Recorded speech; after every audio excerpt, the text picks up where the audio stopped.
Ya, hati-hati kalau masuk Google Meet kalau masih pakai email kantor. Ya. Siapa tahu nanti kamu ikut acara yang resmi gitu kan.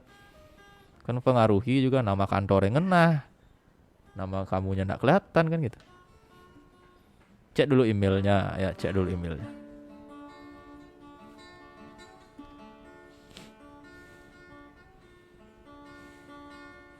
Nah, tadi udah ngobrol sama Ferry, sekarang ngobrol sama Syawal, teman favorit nih.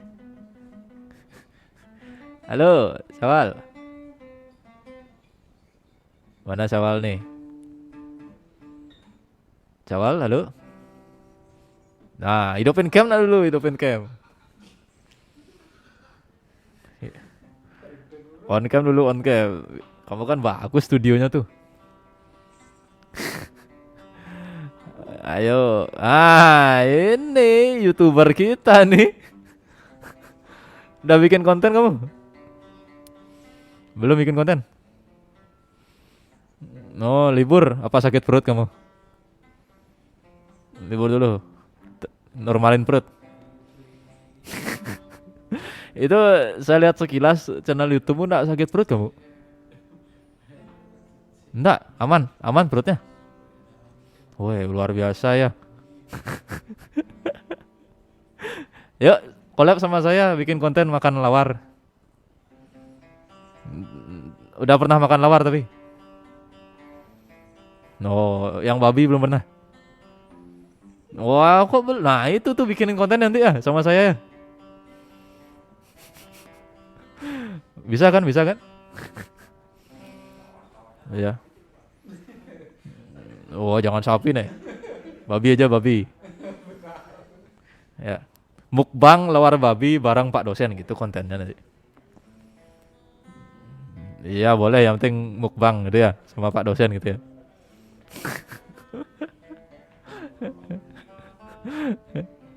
Kamu di mana tuh, di kos? Oke, mantap. Luar biasa. Ini liburan akhir tahun ndak pulang? Libur akhir tahun ndak pulang? Belum. Hmm.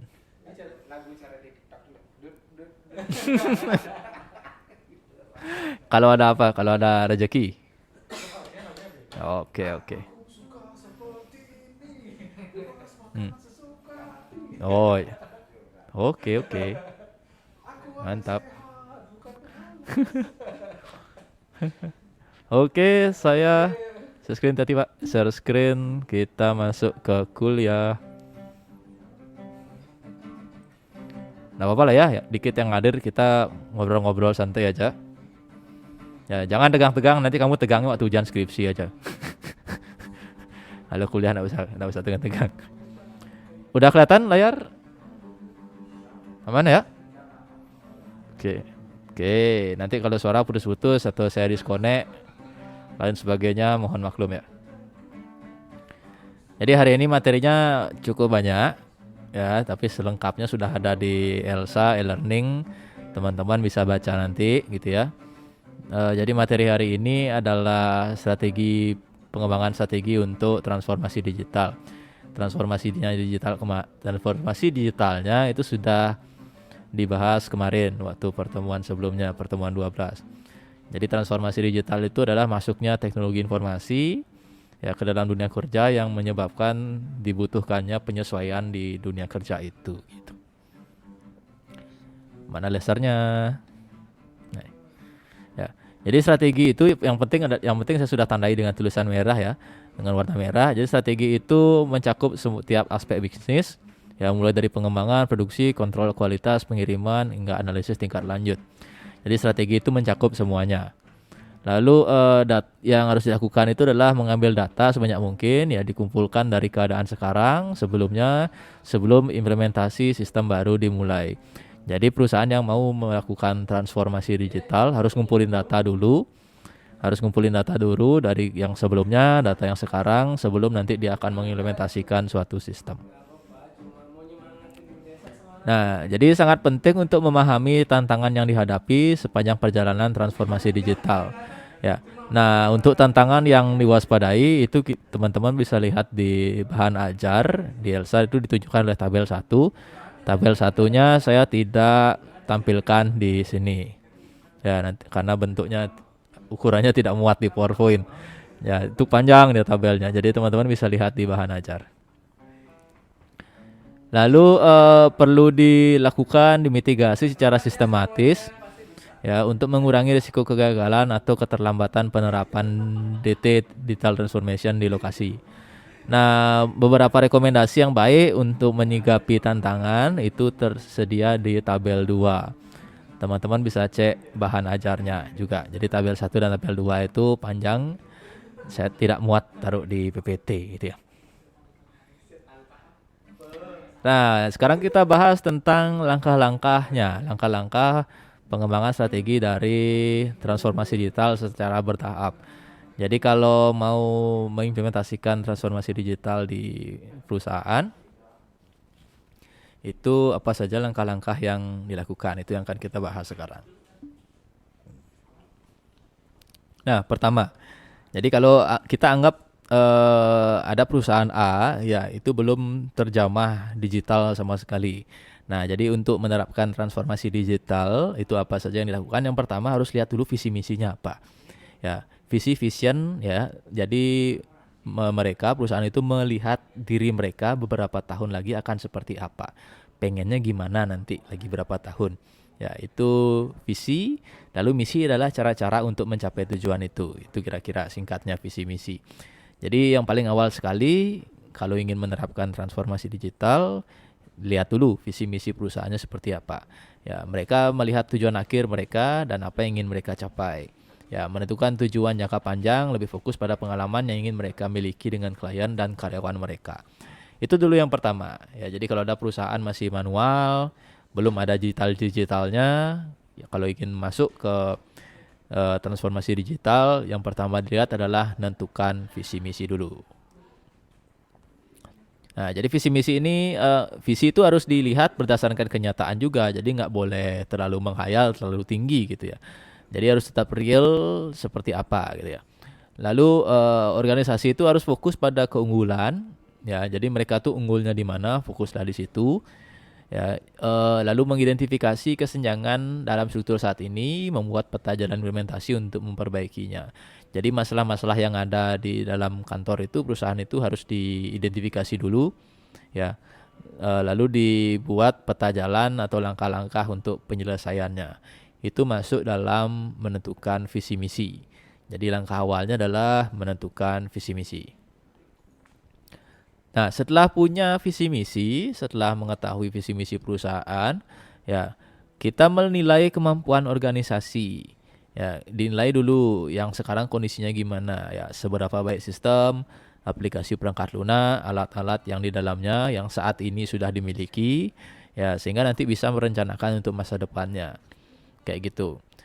Jadi diperlukan untuk menyatukan semuanya. Jadi nanti biar nyambung antara yang sudah ada dengan yang akan datang. Kayak gitu kira-kira. Jadi yang awal adalah visi misi. Setelah tahu visi misi, kita nilai kemampuan organisasinya. Di langkah ini juga akan diketahui teknologi apa yang harus diperbaharui. Ya, proses apa yang perlu dioptimalkan, ya, alat apa yang harus diubah. Ya, jadi akibatnya atau akhirnya organisasi akan memilih tugas, investasi, upaya transformasi digital dengan cara yang terbaik. Kayak gitu ya. Jadi visi misi dulu, habis itu nilai kemampuan organisasi. Langkah pertama adalah menentukan visi misi, langkah kedua adalah menilai kemampuan organisasi. Langkah ketiga, kalau perusahaannya ada berhubungan dengan pengguna, ya pasti sih ya perusahaan mana yang tidak ada pasarnya, marketnya, penggunanya gitu ya. Nah, organisasi harus berkonsentrasi pada apa yang ingin mereka berikan ke karyawan dan pelanggan. Ya, jadi konsentrasi pada kebutuhan, konsentrasi pada solusi dengan teknologi yang ada. Kayak gitu. Jadi di sini bahasanya atau simpelnya adalah rancang pengalaman end user. End usernya mau merasakan pengalaman experience yang seperti apa. Itu dirancang dulu. Kita sudah punya visi misi, kita sudah menilai kemampuan organisasi, kita sudah merancang pengalaman end user. Berikutnya tinjau dan pilih vendor. Nah, jadi kita milih, ninjau siapa yang akan bantu kita. Kayak itu ya, karena organisasi perusahaan itu kan tidak akan mendigitalkan dirinya sendiri ya. Dia pasti akan butuh vendor, butuh programmer seperti itu. Ya, hati-hati terhadap solusi dan penawaran kandidat dari penyedia teknologi yang berbeda. Ya, jadi harus diakses berdasarkan kemampuan, fungsionalitas, catatan penerapan yang terbukti. Ya, tidak kalah penting juga adalah reputasinya. Jadi ini masuk dalam langkah tinjau dan pilih vendor. Udah punya vendor ya, sekarang udah punya vendor, udah punya orang yang digandeng untuk mendigitalkan gitu ya, melakukan transformasi digital. Nah, berikutnya adalah untuk setiap tindakan atau pertemuan dengan vendor, teknologi harus diambil memastikan ketersediaan sumber daya manusia dan modalnya. Jadi penting juga ya, SDM-nya siap enggak, lalu modalnya siap enggak. Gitu ya. Nah, jadi kita memerlukan rencana dengan garis waktu, ini maksudnya timeline ya. Jadi bulan ini apa, bulan depannya apa, lagi 2 bulan apa gitu, untuk memastikan kelancaran pelaksanaan digital transformation. Nah, bagian yang ini itu masuk dalam pembuatan roadmap dan implementasi. Langkah berikutnya, jadi ada banyak langkah ya. Setelah kita punya vendor, kita menentukan roadmap, akan kerjasama bareng vendor seperti apa. Berikutnya kita membuat kelompok khusus ahli berkualifikasi digital. Kalau tidak membuat bisa mencari gitu ya. Lalu menciptakan kepemimpinan khusus ya, seperti petugas digital, profesional lainnya untuk memastikan transformasi yang sukses. Ini maksudnya adalah ketika kita sudah punya vendor, sudah dibuatkan roadmap, lalu sudah implementasi, orang-orang kita tuh harus juga berkualifikasi digital. Jadi tidak hanya tersedia perangkat, alat-alatnya saja, orangnya juga harus digital gitu ya. Jadi dia harus berkualifikasi ya, lalu berkepemimpinan khusus juga. Kayak gitu. Di sini bahasanya adalah petugas digital dan profesional lainnya untuk memastikan transformasinya sukses. Kayak gitu. Bisa didukung dengan dukungan eksternal ya. Jadi jika SDM-nya tidak tersedia atau mempekerjakan mitra yang dapat diandalkan. Ini lidahnya kepleset ini. Nah, jadi saya simpulkan. Jadi ketika kita ingin menerapkan transformasi digital, ya menerapkan teknologi informasi ke dalam sebuah perusahaan, ya pabrik misalnya, yang pertama dilihat adalah visi misi, ya mereka ingin ke depannya seperti apa, lalu usaha apa yang akan dilakukan, menilai kemampuan organisasi, ya power mereka gimana, ya gimana tenaga mereka, gimana kemampuannya, lalu pasti perusahaan berhubungan dengan pelanggan, ya rancang end user experience, ya. Kita sudah punya visi misi, kita sudah mengetahui kemampuan organisasi, kita juga sudah merancang pengguna-pengguna kita akan seperti apa. Berikutnya langsung diserahkan ke vendor. Ya, tinjau dan pilih vendor. Misalnya vendornya kerjasama sama Sticky gitu misalnya. Ya, tinjau dan pilih vendor. Setelah vendornya dapat, gandengannya dapat ya, kita bikin roadmap sebulan ini, bulan berikutnya, 2 bulan lagi, 3 bulan lagi seperti apa. Lalu mulai implementasi. Ya. Nah, setelah implementasi kita harus menyesuaikan kembali budaya dan infrastruktur organisasi. Jadi SDM-nya juga harus di-up agar memiliki kemampuan digital. Kayak gitu kira-kira. Ya, gitu kira-kira materi kuliahnya. Jadi membahas tentang gimana transformasi digital, ya langkah untuk memasukkan atau mengaplikasikan teknologi informasi ke dalam perusahaan yang ya bisa dibilang nol banget. Ya, nol banget. Jadi baik alat-alat, perangkat hingga orangnya belum memiliki digital, belum memiliki teknologi informasi. Ya, jadi ketika teknologi informasinya kita ingin masukkan ke situ, jadi tidak langsung bikinin software, langsung dikasih alat, nggak kayak gitu ya. Jadi ada baiknya dimulai berurutan berdasarkan 6 langkah ini. Jadi kalau sudah tahu sekarang langkah-langkahnya, jadinya lebih enak. Ya, jadi lebih enak. Jadi lebih ngalir dan lebih terstruktur nanti polanya. Oke ya, kira-kira kayak gitu materinya terkait dengan implementasi digital atau transformasi digital, masuknya teknologi informasi ke dalam sebuah perusahaan. Jadi ada 6 langkah-langkah yang membuat lebih mudah atau membuat agar lebih terstruktur. Mungkin PPT saya sama yang di e-learning berbeda ya, karena saya edit lagi. Kalau yang di e-learning masih tulisan-tulisan aja, kayak gitu.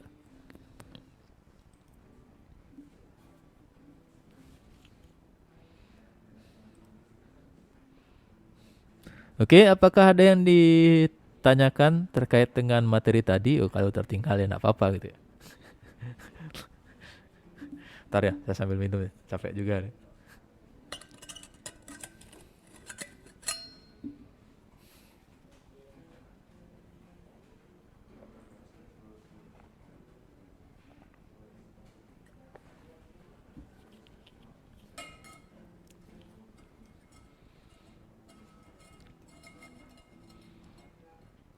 Jadi di industri digital ya, digital industries ada masanya di mana ada perusahaan tempat usaha atau apa kantor yang sama sekali belum tersentuh digital. Mungkin ada, tapi kalau kayak zaman sekarang sudah sulit ya, udah rata-rata pakai komputer. Ya, tapi walaupun dia pakai komputer, dia belum bisa dibilang ya 100% digital juga. Ya, mungkin sudah pakai komputer tapi hanya sebatas pengetikan kayak gitu ya. Kayak gitu. Jadi masih kalah di kemampuan usernya, SDM-nya. Nah, ada baiknya jika kita ingin menggalakkan lagi hal digital itu, kita mulai dari awal. Ya, jadi kita lihat dulu visi misinya mereka seperti apa, ya perkembangan mereka beberapa tahun lagi kayak gimana, itu dilihat dulu. Perkembangan menurut mereka ya, mereka pengennya jadinya kayak gimana, mungkin 5 tahun yang akan datang, 10 tahun yang akan datang. Lalu usaha-usaha mereka seperti apa? Apakah mereka akan stuck gitu aja jalannya atau ada rencana-rencananya? Nah, kalau sudah tahu visi misinya, kita lihat kemampuannya. Ya, kita lihat kemampuan mereka. Mereka kemampuannya seperti apa? Kemampuan organisasi itu. Lalu pastilah perusahaan itu atau kantor itu berhubungan dengan pelanggan. Ya, kita harus tahu juga user experience yang pelanggan itu mereka pengennya yang seperti apa. Itu kita rancang dulu. Jadi kita kumpulkan visi misi, kita lihat kemampuan organisasinya, lalu kita kumpulkan juga data terkait user experience-nya, end user-nya, pelanggan mereka. Nah, itu 3 langkah awal adalah untuk pengumpulan data. Ya, lalu berikutnya kita tinjau dan pilih vendor sesuai dengan budget, sesuai dengan kebutuhan. Pasti akan bekerja sama dengan vendor. Vendor itu bisa programmer, bisa penyedia layanan, bisa penyedia alat, penyedia bahan kayak gitu. Itu ditinjau dan dipilih. Nah, sudah dapat vendornya, lanjut dibuatkan roadmap. Jadi bulan ini apa, 2 bulan berikutnya apa, 3 bulan berikutnya apa, disambung dengan implementasi. Nah, sudah implementasi, dilakukan kembali penyesuaian budaya dan infrastruktur organisasi. Jadi dilanjutkan dengan orangnya yang di-update kualifikasi digitalnya. Kayak gitu. Jadi kalau sudah sampai di langkah itu, kira-kira transformasi digitalnya sudah berjalan dengan baik. Ya, jadi secara runut, secara terstruktur masuk transformasi digital. Jadi yang awalnya 0 banget atau belum maksimal, di langkah akhir itu sudah terdigital semua, sudah maju semua. Tidak hanya alat dan perangkat tapi juga manusianya. Ya, kira-kira kayak gitu. Kira-kira kayak gitu. Capek ngomongnya. Kira-kira kayak gitu. Ya, materinya sebenarnya bagus ya. Materinya bagus. Nah, jadi kalau kalian calon sarjana komputer, kalau ditanya gimana sih caranya memasukkan teknologi informasi ke dalam perusahaan yang mungkin belum menerapkan teknologi informasi atau masih setengah atau tidak maksimal. Ya, salahnya di mananya? Ya, saya manajer, saya sudah belikan karyawan saya komputer semua. Ya, kita di kantor layanan internet, kok perusahaan saya maksudnya tidak maksimal ya. Nah, muncul misalnya seperti itu. Ya, eh, salahnya di mana? Nah, misalnya kayak gitu. Permasalahan seperti itu bisa dianalisis dengan strategi transformasi digital yang tadi. Ya, lihat dulu visi misi perusahaannya, ya, lihat kemampuan organisasinya, matching nggak dengan visi misinya, apa ketinggian, apa gimana. Lalu end usernya, mereka pengen pelanggan mereka merasakan apa, dikumpulkan dulu data ketiga itu, ya. Lalu gandeng vendor, ya, gandeng vendor yang akan menyelesaikan dengan end user experience, vendor yang menyelesaikan dengan visi misi mereka, vendor yang menyelesaikan dengan kemampuan mereka, itu digandeng. Setelah dapat vendornya, dibuatkan roadmap dan implementasi. Bulan ini ngapain, bulan kedua ngapain, bulan ketiga ngapain, dan seterusnya. Sudah implementasi, dicek kembali langkah terakhir. Langkah terakhir adalah penyesuaian budaya dan infrastruktur organisasi. Kayaknya orang ini lebih jago gini, jadi dia nanti akan di bagian ini. Orang ini tidak terlalu fasih dengan komputer, jangan dikasih komputer, dia dikasih dia kerjaan yang seperti ini. Jadi dilakukan arrange ulang kayak gitu. Jadi ada 6 langkah di digital transformation. Ya, itu menjawab pertanyaan terkait dengan kalau perusahaan nol banget digital bisa menerapkan langkah-langkah itu. Kalau perusahaan belum juga maksimal di penggunaan teknologi informasi, berarti kita juga bisa analisis dengan 6 langkah tadi. Kayak gitu kira-kira materinya. Asik ya, jadi kalian calon sarjana komputer, besok kalau ditanya, perusahaan saya karyawannya udah punya komputer, di kantor ada internet, kok tidak maksimal ya profit usaha saya? Nah, kalau besok ditanya kayak gitu, tidak boleh memalingkan wajah ya. Harus dijawab dengan ilmiah. Ya, harus ilmiah. Besok kan kalian terjun ke masyarakat. Ya, sarjana tuh nggak ada yang tidur di kamar, nggak ada. Ya, sarjana itu orang yang berseliweran di masyarakat dan dia orang yang berguna. Ya, jadi kalian sesuai bidangnya masing-masing. Kalau di kelas ini komputer kan, komputer ya besok kalian akan terjun di masyarakat ya, berdasarkan bidang komputer. Ya orang-orang pasti masyarakat itu pasti nyari kalian untuk diskusi, ngobrol-ngobrol masalah tentang komputer. Kayak gitu. Kayak gitu kira-kira. Apapun besok harus dihadapi dengan ilmu-ilmu yang sudah didapat selama 4 tahun kuliah. Gitu kira-kira. Nah, gitu kira-kira. Berikutnya mau ngobrol lagi. Saya ngobrol lagi. Ngobrol sama siapa nih? Coba ketik di kolom chat, saya harus ngobrol sama siapa? Ayo tunjuk temannya harus ngobrol sama siapa saya.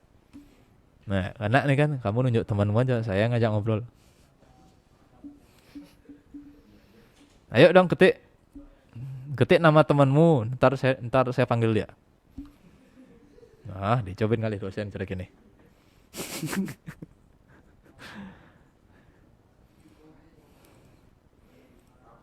Coba ketik nama temanmu, nanti saya harus ngobrol sama dia gitu tadi.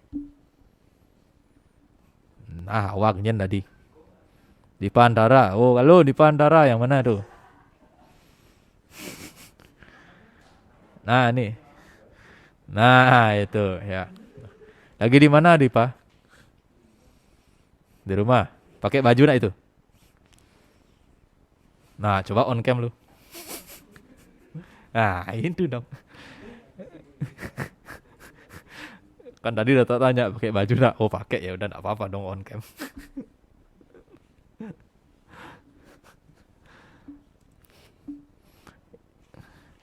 Online di HP apa di laptop komputer? Oh, di laptop. Wah, siap.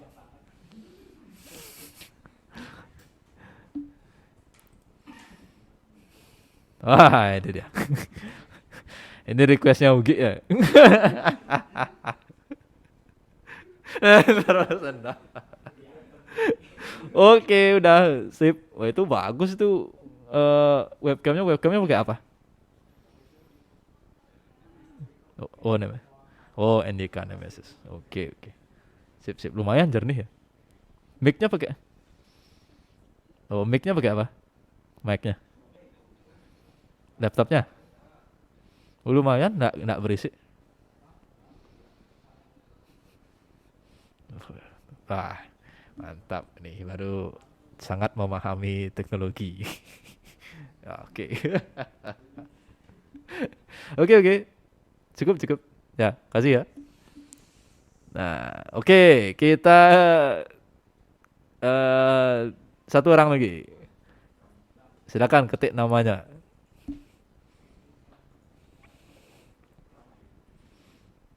Ketik namanya, kita ngobrol sama siapa? Kamu mending ketik cepatan ketik nama temanmu daripada namamu yang diketik teman kan?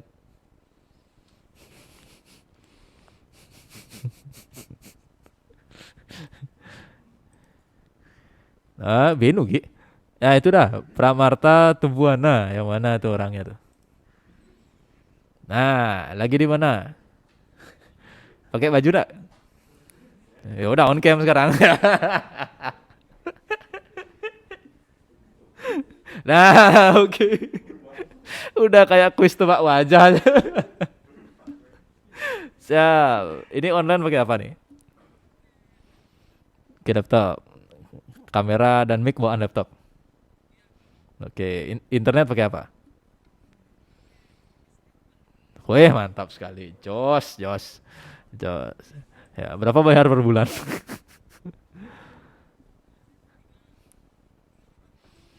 Oke, yang paket berapa MB?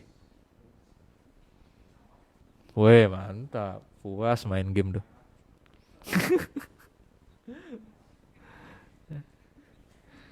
Oh, ini kan di rumah kan kabel fiber kan? Kebelan. Oh iya. Oh, laptopmu pakai WiFi kan? Oh, kencang juga kok. Kencang masih. Oke, oke, cukup, cukup. Yuk, sip. Cukup ya, dua orang ya. Mau nambah lagi? Enggak deh. Dikasih nunjuk temannya senang-senang aja. Oke, dua orang cukup ya. Apakah ada pertanyaan untuk materi yang tadi? Apakah ada pertanyaan?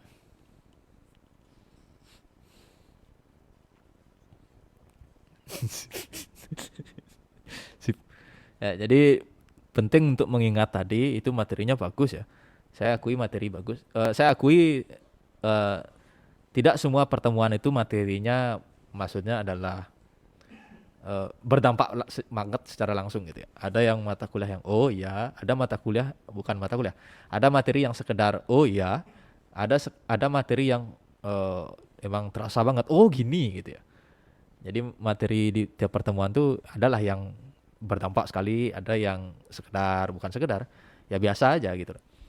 Nah, materi yang tadi ini termasuk materi yang oh gini gitu ya. Karena membahas tentang transformasi digital. Transformasi digital itu masuknya teknologi informasi ke sebuah perusahaan.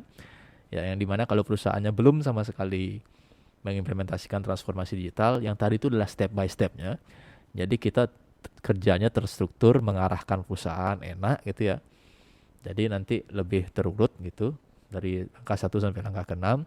Begitu juga jika perusahaannya, kantornya belum maksimal dalam menjalankan hal-hal berbau digital.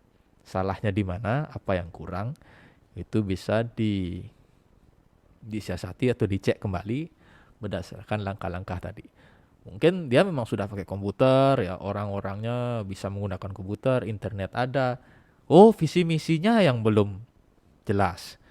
Ya, Visi misinya yang belum jelas. 5 tahun lagi perusahaan itu mau jadi apa itu belum dirapatkan, belum ditentukan. Oh berarti itu yang dikerjakan dulu. Visi misinya sudah ada. Oh apa namanya? Berikutnya adalah nilai kemampuan organisasinya. Ya organisasi itu seperti apa mereka kemampuannya itu yang dilihat dulu. Ya, mereka sudah punya visi misi, sudah punya nilai kemampuan sendiri. Kita merancang pelanggan dari perusahaan itu merasakan apa dampaknya. Mereka mengakses fitur atau program perusahaan itu seperti apa. Itu dirancang dulu. Ya. Ketemu rancangannya, sudah punya visi misi, sudah bisa menilai kemampuan sendiri. Ya, kalau belum maksimal, misalnya belum punya website, belum ada aplikasi mobile atau belum apa lagi, ya bisa gandeng vendor untuk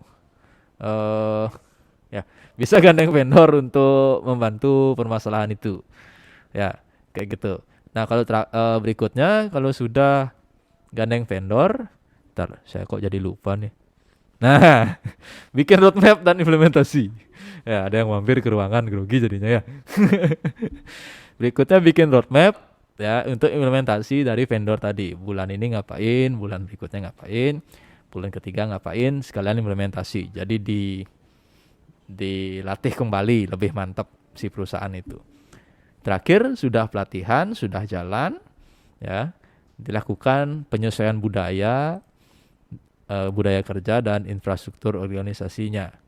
Tuh kayaknya orang ini lebih cocok di sini. Orang ini kayaknya nanti kerjain ini aja, orang ini kerjaan kayak gini. Itu langkah terakhirnya, sehingga setelah langkah itu kira-kira bisa dijamin perusahaan itu akan bagus jalan secara digital. Yang tadi itu harus kalian ketahui, harus kalian pahami, sehingga besok kalian bisa setidaknya mempersiapkan diri untuk menjawab masyarakat. Gitu kira-kira ya. Gitu kira-kira. Oke, ada yang ditanyain? Kalau tidak ada yang ditanyain, boleh tangannya gini-gini. Ya, kalau udah paham tangannya bisa gini-gini. Nah, terus diklik tombolnya, terus diklik. Biasanya itu fiturnya pakai nanya, ini fiturnya pakai udah paham gitu ya. Salah penggunaan. Oke. Ya, ternyata sudah dada-dada berarti sudah siap pulang gitu ya. Nah, oke. Sip. Oke, kalau tidak ada yang ditanyakan berarti saya cukupkan materi pertemuan hari ini. Kita ketemu minggu depan, jadi belum tahun depan ya.